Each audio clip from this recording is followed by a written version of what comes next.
عمران خان سیاسی عقل و دانش سے کوسوں دور، نون لیگ غیر متعلقہ ہو گئی، باجوہ خود بھی ڈوبا اور عمران مخالف تمام سیاسی جماعتوں کو بھی ڈبو گیا، درد اور بڑھ گیا۔ زبردست کالم نگار اور تجزیہ نگار حفیظ اللہ نیازی اپنے کالم میں لکھتے ہیں کہ شہباز کی نئی پرواز اڑان پاکستان، کیا سیاسی استحکام کے بغیر یہ اڑان ممکن ہے؟ انہونی ہی ہوگی۔ جوش خطابت میں وزیر اعظم نے اپنی حکومت اور اسٹیبلشمنٹ کے تعلقات کو تاریخی اور مثالی بتایا ہے۔ حضور، فریق ثانی کا متفق ہونا ضروری ہے۔ آج تو فریق ثانی نے جب بھی واردات ڈالی، فریق اول کو کانو کان خبر نہ ہونے دی۔ وطن عزیز جس گھمبیر سیاسی عدم استحکام کی گرفت میں ہے، کوئی معجزہ ہی اس بحران میں شہباز اڑان کو اوج ثریا پہنچائے گا۔ بلا شبہ 26ویں آئینی ترمیم پر ہفتوں پہلے حکومت، اتحادی، اپوزیشن، ماں تحریک انصاف یعنی عمران خان سمیت باجماعت نمایاں نکات پر اتفاق رائے کر چکے ہوں گے۔ اب بھی عقیدہ یہی کہ جاری و ساری مذاکرات کا انعقاد 26ویں آئینی ترمیم کی کامیابی کا مرہون منت ہے۔ قرینِ قیاس، اہم نکات پر اتفاق رائے شاید مذاکرات سے پہلے سے موجود ہو۔ عمران خان ایسا لا ینحل مسئلہ نہیں تھا، ہماری مقتدرہ نے محنت سے اسے ہیرو بنا ڈالا۔ وائے نصیب، آج مملکت، حکومت، اپوزیشن، ادارہ سب بند گلی میں ہے، وطن شدید سیاسی بحران میں، جانے نہ جانے گل ہی نہ جانے، باغ تو سارا جانے ہے۔ چند سال پہلے مقتدرہ نے ایک غیر مقبول وزیر اعظم کو ٹھکانے لگانے کا جب فیصلہ کیا تو وہم و گمان میں نہیں تھا کہ نہ اگلے بن پڑے نہ نگلے۔ خوش قسمتی، عمران خان سیاسی عقل و دانش سے کوسوں دور ہے، 7 دہائیوں سے نظام کا جوڑ توڑ کثرت سے معمول رہا۔ زوم کی مہارت ہے، جب تک طاقت اپنا کام دکھاتی رہی کامیابی ملی، زوم ڈھیر جب رائے عامہ کثیر تعداد میں بآواز بلند مخالف ہو گئی، کیا مذائقہ کہ ہر ایسے موقع پر اپنی سیاسی جوڑ توڑ کی بے ترتیبی کا جائزہ لیا جاتا، حالات سے نبرداز نہ ہونے کی بہتر صلاحیت ہوتی۔ آج کا بحران پچھلے 3 سال کے غلط سیاسی فیصلوں کا نتیجہ باجماعت بھگت رہے ہیں۔ جنرل ندیم انجم نے 27 اکتوبر 2022 کو غیر معمولی پریس کانفرنس سے میں یہ سمجھ پایا کہ گویا عمران خان سے چھٹکارا پانے کا فیصلہ جنوری 2021 میں کر لیا تھا، جو اگلے 17 تا 18 سال تک نافذ العمل رہے گا، اگرچہ ان کے الفاظ مختلف تھے۔ اس فیصلے کی روشنی میں 8 مارچ 2022 کو 17 جماعتیں جنرل باجوہ کے اشارے پر تحریک عدم اعتماد لے آئیں۔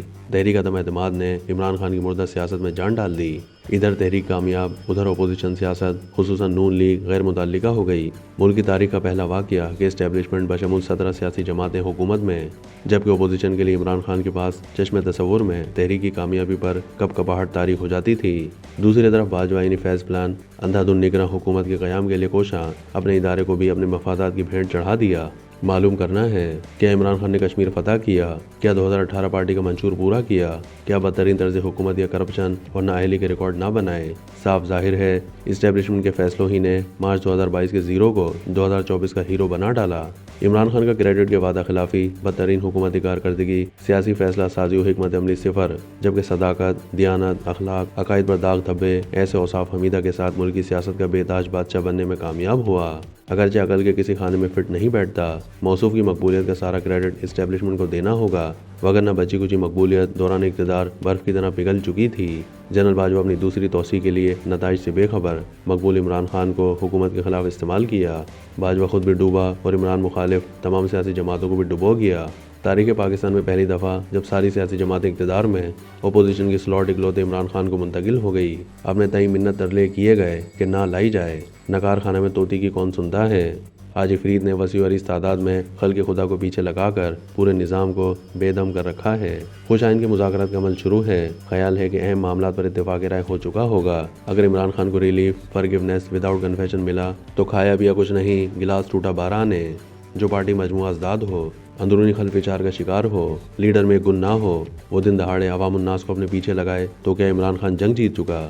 کھلی کریڈٹ اسٹیبلشمنٹ کو جنرل فیض حمید نے آسرا دیا کہ ہمت نہ ہارنا، فوج تمہارے ساتھ ہے، بغاوت ہو جائے گی۔ 9 مئی کر ڈالا، پھر عدلیہ سے پیغام ملا کہ گڈ ٹو سی یو، تو جسٹس منصور علی شاہ سے امیدیں باندھ لیں، ان کو بھی متنازع بنوا ڈالا۔ نومبر میں ڈونلڈ ٹرمپ کی جیت نے نیا جوش و ولولہ دیا، جلد ادراک ہو گیا کہ بیکار کی امید ہے۔ چنانچہ جب سیاسی جماعتوں سے مذاکرات کے لیے منت ترلے، کہاں گیا موقف کہ ان کے ساتھ کبھی نہیں بیٹھوں گا۔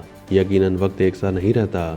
اگر عمران خان مذاکرات میں کسی قسم کا ریلیف لینے میں کامیاب ہو جاتے ہیں تو سمجھے کہ مقتدرہ ایک اور داؤ ہارنے کو ہے۔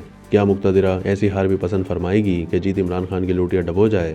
تو پھر اقتدار دینے میں حرج نہیں کہ جس واردات سے عمران خان کا نام و نشان مٹانے کا عزم دکھایا، وہی عمران خان کے حق میں گیا۔ اب عمران خان کو اقتدار میں لا کر انجام تک پہنچانا ہوگا، وگرنہ ہر ترکیب کے بعد درد اور بڑھ گیا۔ شزرا پچھلی جمعرات کو کالم پر کام کر رہا تھا کہ حسان خان کی 10 سال کی سزا سن کر دل بز مردہ ہو گیا۔ کالم چھوڑنا پڑا، نہیں معلوم کیسی سزاؤں سے ڈرانا دھمکانا تھا یا کچھ اور۔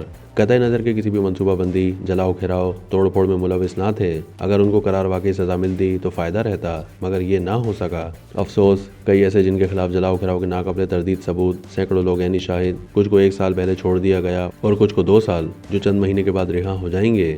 میرے بیٹے حسان خان کو سچ بول کر 14 سال سزا، الحمدللہ وہ بھی ہمت والا، اور مجھے بھی نبردازمہ ہونے کی طاقت دے رکھی ہے۔ 20 کی رہائی کے بعد آج 20 کو مزید رہا کر دیا گیا کہ ان کے رحم کی اپیل منظور ہو گئی۔